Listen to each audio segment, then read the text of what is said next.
Well, ganun din naman sa House of Representatives. Mabilis lang naman. Mainly because napakaliit kasi nung budget. Tapos, ang karamihan doon are for projects na ginagawa na namin noon pa since 2022. So, wala siyang bago na project. Pasado na sa Senate Committee on Finance ang panukalang budget ng Office of the Vice President o OVP. Umaabot ito ng 902.895 million pesos, bagyang mas mataas kumpara sa 733.198 million pesos na naaprobahang pondo ng OVP para sa taong 2025.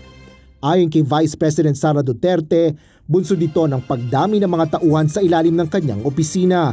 Gayon din ang dagdag na pondo para sa disaster relief na pangalawaan niyang pinakamataas na ayuda na hinihingi sa OVP kasunod ng para sa burial assistance. Mas madaming matutulungan pag mas malaki yung budget, pero I decided not to submit a bigger budget because alam naman namin na hindi ibibigay yun eh. So parang maglulukuhan lang tayo kung magsasubmit kami ng mas malaking budget tapos babalik lang din tayo sa kung ano yung nasa NEP ngayon, which is about 900 million. So, hindi na kami nag-submit.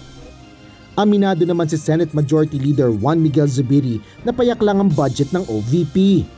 The budget of the Vice President is already a lean and mean budget. Hindi wala na pong dagdag, kawawa nga, di ba po, Mr. President?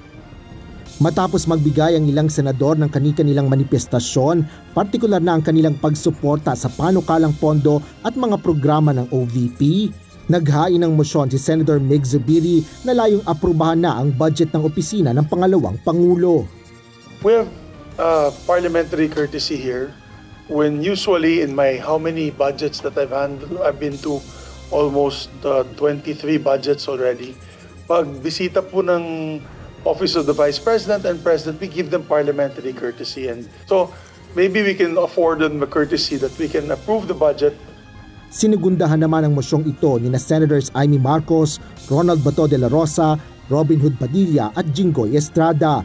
At wala pang isang oras, isinumite na ng komite ang 2026 OVP budget sa konsiderasyon ng Senate Plenary. Pagkatapos ng committee hearing ay pinaliwanag naman ni Vice President Sara Duterte sa mga mamamahayag kung bakit kasama niya ngayon ang staff ng OVP. Kumpara ito nang dumalo siya mag-isa ng budget hearing ng Kamara. Hindi ko alam kung bakit mag-isa ako doon sa House of Representatives and then suddenly nandito sila, sumama sila dito.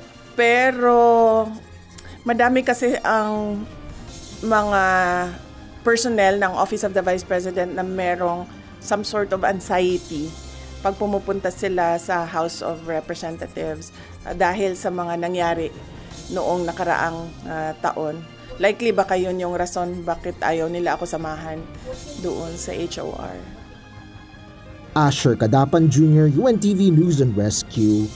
Diyos ang aming sandigan, serbisyo publiko ang aming pinahalagahan.